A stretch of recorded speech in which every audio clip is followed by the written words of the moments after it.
l'univers.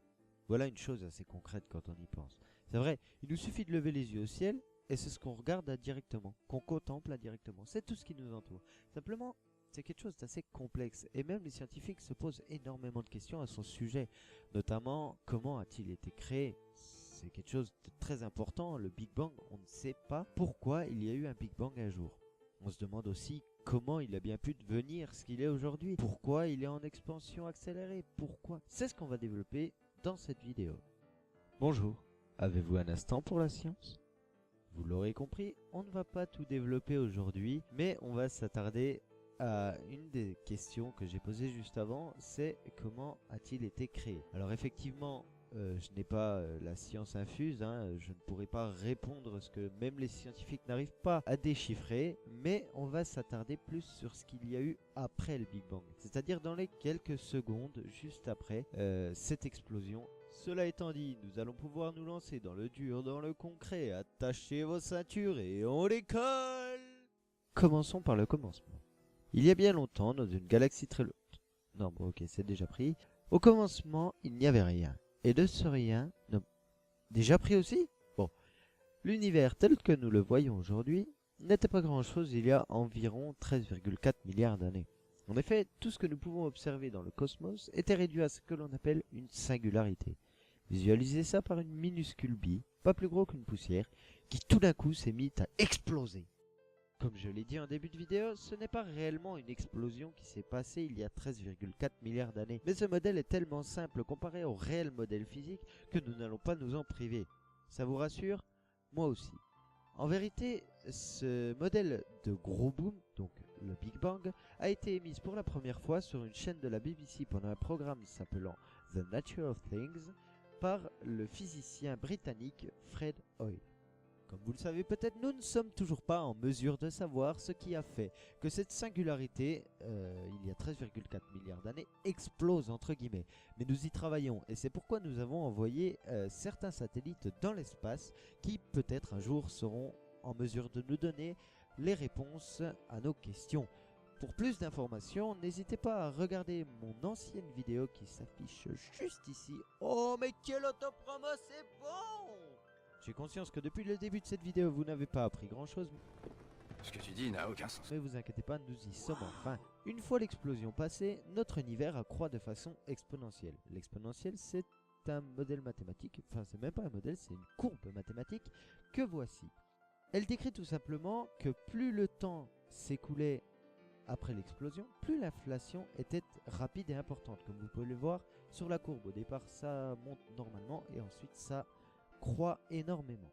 D'ailleurs, j'ouvre une petite parenthèse, notre univers tend à accélérer. Alors, évidemment, je parle de l'inflation, hein, on est d'accord que l'univers ne se déplace pas à travers lui-même puisqu'il n'y a rien autour. Ce qui pose d'ailleurs un petit problème à la science et qui fera l'objet d'un prochain épisode. Pour ceux qui voient un peu de quoi je parle, il s'agit de l'énergie noire. Bref, refermons tout de suite cette petite parenthèse inutile. Une fois notre petite poussière explosée, elle a éjecté toute sa matière sous forme de briques basiques, formées les unes après les autres pendant ce que l'on appelait des aires. Pas des aires comme l'air d'un carré, par exemple, mais plus comme une aire glaciaire, quoi. Bref, passons.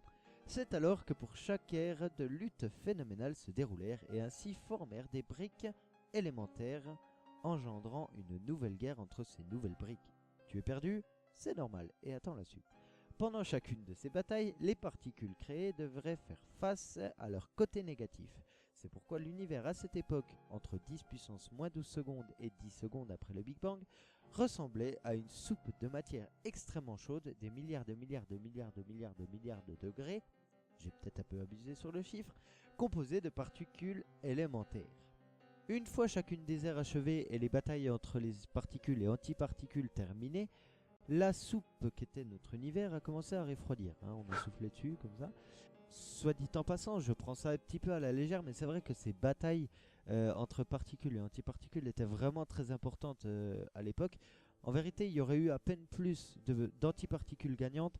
On ne serait pas là pour en parler, je ne serais pas là pour faire cette vidéo, vous ne seriez pas là pour la regarder, tout simplement. Il n'y aurait pas eu d'univers, il n'y aurait peut-être jamais eu de galaxies, etc., il n'y aurait peut-être jamais rien eu du tout, hein. Nous y voilà, 10 secondes après le Big Bang apparaissent les premiers photons.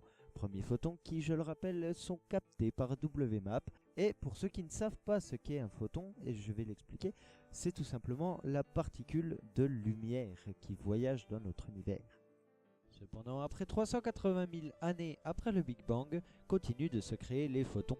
Mais l'univers, alors très froid, comparé à ce qu'il était avant, permet aux photons de ne plus arracher les électrons qui sont sur leur trajectoire. Ainsi, les électrons, alors en liberté, peuvent s'agglomérer autour d'un noyau et former ce que l'on appelle communément les premiers atomes.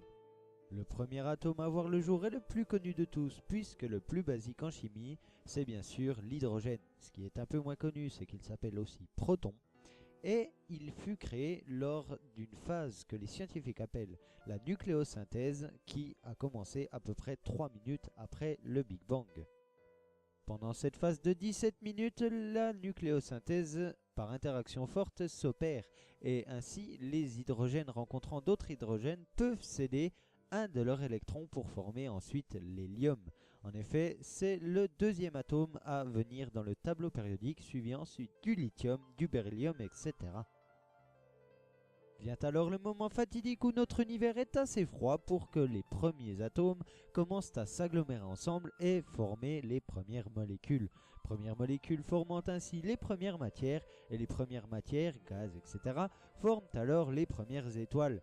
Ces premières étoiles s'assemblent entre elles, formant ainsi les premières galaxies, les protogalaxies, et ainsi de suite, et nous y voilà. Comme vous l'aurez remarqué, je fais ici un énorme bond en avant, car nous avons seulement 20 minutes après le Big Bang, mais je compte bien faire de cet épisode un épisode un peu plus long, qui sera en plusieurs parties, je pense à peu près 2 parties, et pour vous expliquer ce qui vient tout simplement après, comment les galaxies se sont formées, pourquoi elles se sont rassemblées, etc. C'est la fin de la vidéo, merci à tous de l'avoir regardé. Je fais cette petite outro entre guillemets pour tout simplement vous dire merci déjà de me suivre, et si vous aimez mes vidéos, n'hésitez pas à me le montrer avec un petit pouce en l'air. Ça prend 30 secondes et ça me permet juste de voir si vous avez apprécié, etc. N'hésitez pas à mettre un commentaire comme certains l'ont mis, qui me fait très très plaisir, ça me fait vraiment chaud au cœur, pour m'apporter énormément de précision, qui m'a permis entre autres de savoir moi-même des choses sur ma propre vidéo, c'est quand même pas mal. Et ensuite, n'hésitez pas à vous abonner si vous voulez voir les prochaines vidéos qui vont suivre, et surtout pour savoir ce qui va se passer dans la prochaine vidéo, puisque je l'ai dit, cette vidéo sera en plusieurs parties, et là vous avez que 20 minutes, alors peut-être que vous voulez savoir ce qui se passe après. Je ne sais pas, je vous laisse comme ça, et je vous dis à ciao, bye.